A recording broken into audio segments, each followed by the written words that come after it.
One of the hardest parts about playing a Necromancer in Diablo 4 is the fact that the entirety of the game is lying to you every single time you look at anything. You can't trust any of it. This isn't like weird hyperbole. You can't trust anything. Everybody always asks me, how do you get your attack power so high? How do you get your attack power so high? I want higher attack power. Not right now, obviously. I'm currently using a simple scythe, but people ask me all the time, how do you get your attack power higher? Did you know that attack power doesn't actually relate to any single damage stat in this game? Like, it has no bearing on how much damage you do. It's not representative of the damage that you do. It's not representative of how powerful your build is. It just isn't. It's a random calculation of a bunch of the different stats that you have that can't really parse out what type of skill you're using in any way, shape, or form. Like, do I have 1,000 attack power for Army of the Dead, or is it 1,000 attack power for Corpse Explosion? Or is it 1,000 attack power for Blood Mist when I'm overpowering? Just to give you a couple examples where it just doesn't make any sense to trust this number. And then don't get me started on these numbers here, right? You say I have a bunch of damage to close, I have a bunch of damage to distant, and if you go into your,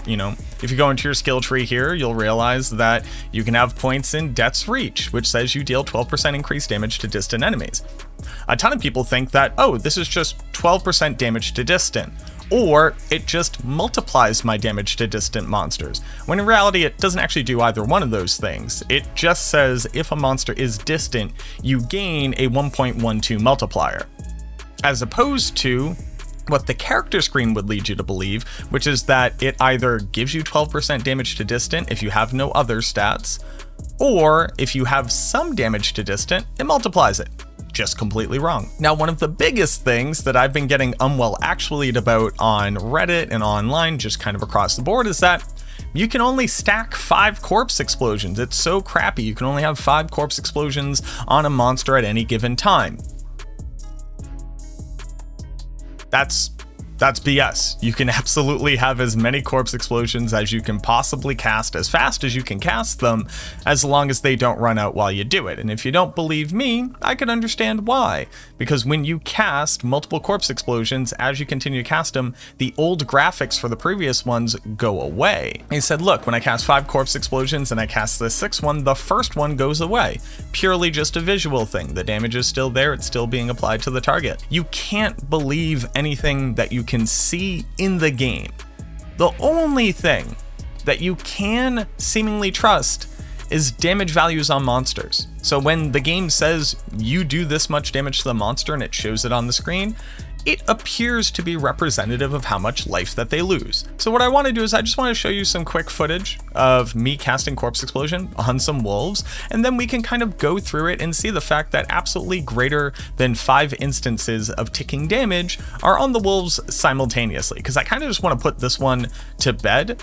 One of the things that I run into all the time on the Necromancer is just trying to get people to understand what's happening when they play the Necromancer, because the game's kind of lying to you and it makes you think that you can't do things that you absolutely can do. Let's just go ahead and take a look at that footage. So for this one, we gotta go into our handy dandy video editor. This isn't weirdly sponsored. What a weird time to kind of drop that in. This is the one that I use though. And let's just go ahead and take a look at this footage, because it's like very clearly obvious once you see the damage numbers in action. And to give you an idea for this character, I removed every single thing that says that you do more damage when you have a corpse and when you consume a corpse or whatever. So I got rid of all my ranks to Fueled by Death. I only have 1 rank in Corpse Explosion. I got rid of Scent of Death. I got rid of Flesh Eater. I got rid of Wither. I got rid of Shadow Blight. I removed everything that could be messing with our damage numbers. I'm generating some corpses here.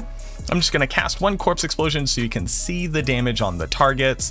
And when we cast it, you'll see that we're doing about 50 to 60 damage, right? On average 55 damage. So that's our kind of expected. And you also notice that when I consumed the corpse, we didn't gain any buffs here, just to double down on the fact that there's no like weird shenanigans with different skills being involved doing secret amounts of extra damage. Now for this one, I'm just going to cast 2 Corpse Explosions so we can make sure that casting 1 Corpse Explosion isn't giving like a ridiculously higher damage number when we cast our second one for like damage to affected by shadow damage over time stats, etc. So let's just go ahead and take a look at that one.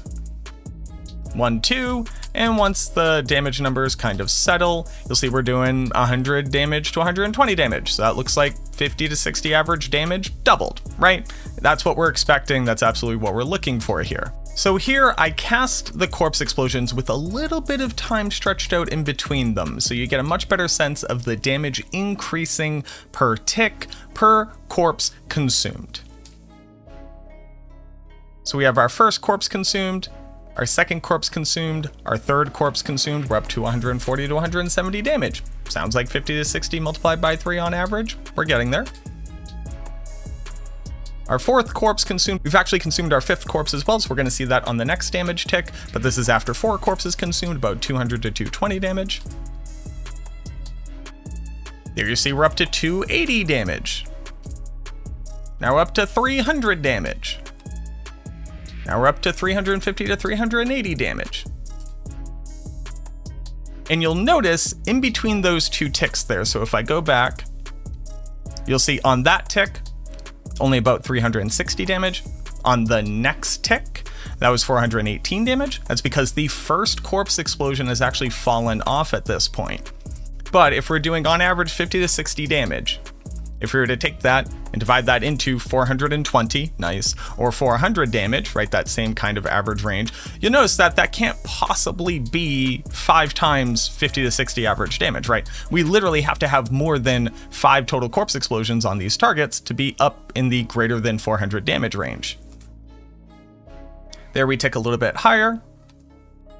Another corpse explosion has fallen off. We cast another one. We're still back in that 400 range here. And then what I want you to see actually is how it falls off gradually per tick. There were much greater than 5 instances of damage reducing as corpse explosion tick rates were expiring and dropping off from our targets. I thought it'd be pretty important to make this video because 1, I do just see people proliferating this concept around there, just saying like, you can only have 5 up, there's no reason, you know, you're min-maxing or you're losing out on time if you're trying to cast more. That is just incorrect. You can have as many corpse explosions on the target simultaneously as you could possibly cast inside of the duration, which is another one of the reasons why increased attack speed is just so ding-dang important and why I've been hammering on this nail so much, because I see people undervaluing increased attack speed. This could be its own whole video, and I intend on making a video about it. I have a whole data sheet comparing swords versus sides, but people are really underestimating the value of increased attack speed, so hopefully we can shed some light there. But here in this exact example, if you were to have effectively infinite corpses, the faster that you can cast Corpse Explosion, the greater total damage that you could possibly do within a 6-second frame of time, based off of how many corpse explosions you can have on the target simultaneously. But there you go. I figured that that would help. Let me know if you had any questions down below. Let me know if you somehow have some findings that like show different results where you can only max out to 5 corpses. I would love to hear about it. I think that this is like pretty much an open and closed case here. I don't know how you can really refute this data, but please let me know. I'd love to hear from you. Thank you again for watching this video. I truly hope that it helped, and I look forward to seeing you in the next one.